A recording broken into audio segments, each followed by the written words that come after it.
doctors hex or bewitch their enemies to death? What really killed this man in Oklahoma City? His death certificate says he died of asthma, but his doctor believes the real cause was more sinister. Was he killed by a curse, literally scared to death? Mysteries from the files of Arthur C. Clarke, scientist, writer and visionary. The scientist who invented the communication satellite, the author of 2010, and now in retreat in Sri Lanka, the visionary who ponders the riddles of this and other worlds.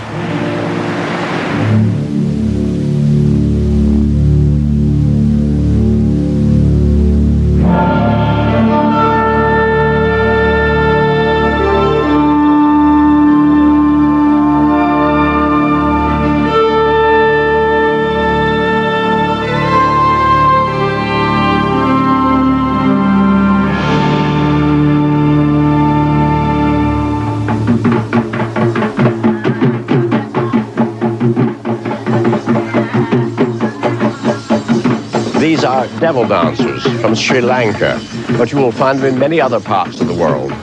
Their rituals were designed centuries ago to drive out demons and overcome spells. Although devil dancing is a popular tourist attraction, it would be a mistake to regard it as a quaint survival from a superstitious past. Millions still believe in it. In the jungle in Sri Lanka, belief in the magic that kills is very much alive.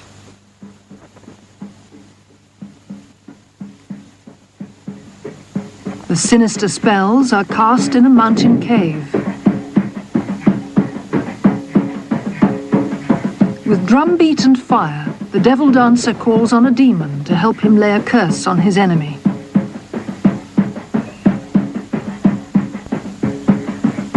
To make sure the victim dies, the spell demands a human skull, freshly dug from the village graveyard.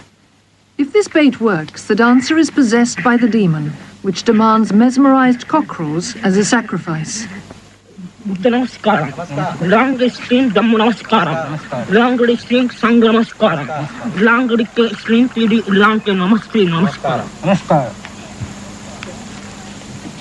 the rites are over, ashes from the ceremonial fire must be hidden near the enemy's home. There they'll be left to work their murderous magic. Lifting an evil spell calls for equally elaborate ceremonies. This woman believes she has been bewitched. Paralyzed with fear, she's brought for exorcism.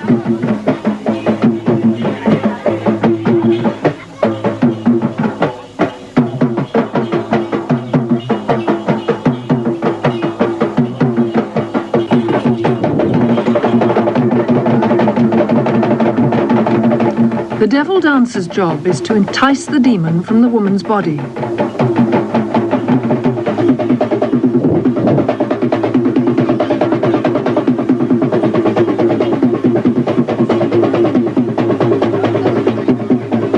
Then the senior sorcerer, or katadiya, catches the demon on a thread and imprisons it in a bottle.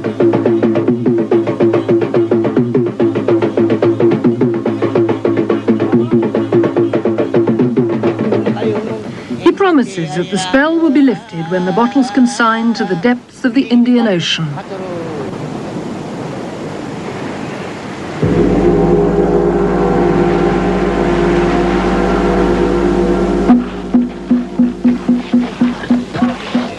In Burma in World War II, West African troops amazed their officers with stories of the power of the juju.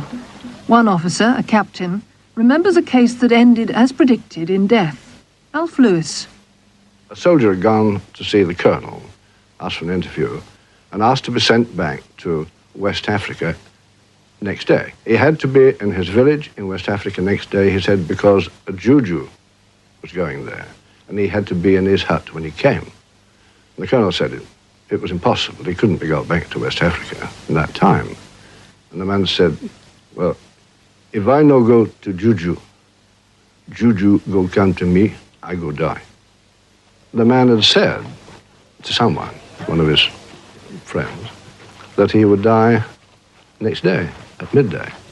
He was in the admissions tent, and he was lying on a sort of stretcher bed. Young chap, perfectly fit apparently, just lying there, eyes open, looking at the tent ceiling, the roof. The Major said, "What do you think about him?" Well, I'd had some experience in the RMC before I was commissioned in Military Hospital, and so I had a look at him, and his pulse was normal, respiration, breathing was all right, temperature, no temperature. Just lying there quietly, looking up. Wouldn't answer any questions, wouldn't talk. The following day, about 12:30 or so, the phone rang, and I picked it up, and it was the Major from the field ambulance. He said, "You remember that chap we saw yesterday?"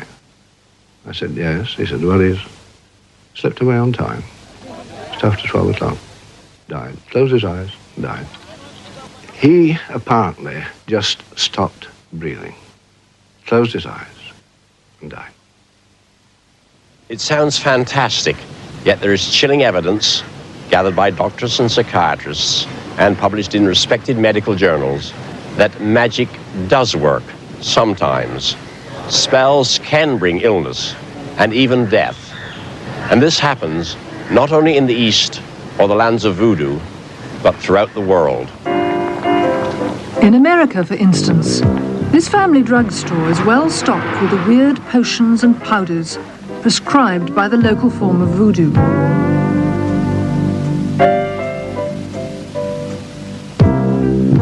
Plenty of products to ward off evil spirits, at least amongst the goods for sale over the counter.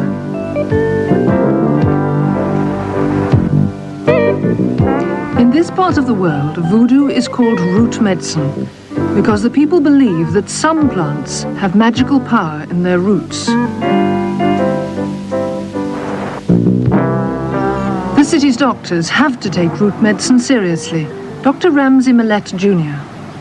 If I wanted someone to really suffer and die, and I knew this person believed in this, then I would knowingly put in a black root bag a mixture of different things which will ensure that this person will suffer and die. The first thing I would do would be to put a root in there. Then the next thing I would do is write that person's name down 9 times, all right, on virgin parchment paper with dragon's blood ink, put it in there along with the root. Then I would get some graveyard dust from a grave of some dude or dudess who has committed horrendous crimes. In other words, this has to be a very bad person whom some people say is like a devil. And again, you put this in the root bag. That's the essential ingredient in that. Now, if possible, again, put hair from the intended victim, their hair, again, their fingernails, again, some feathers, if possible, from a buzzard, a vulture there. If you want to make them suffer, in addition to just dying slowly, if you want to make them have sharp pains, it's best to cut an undershirt, a part of the undershirt, right over their heart, and this will give them pains in the heart. Put a needle in it, put it inside the root bag, and again, tie up this root bag and plant it someplace on the person's property or as close to that person as you possibly can get. Root medicine flourishes, especially on the islands south of Charleston. Traditionally, people who believe they've been hexed come to this graveyard and ask the spirit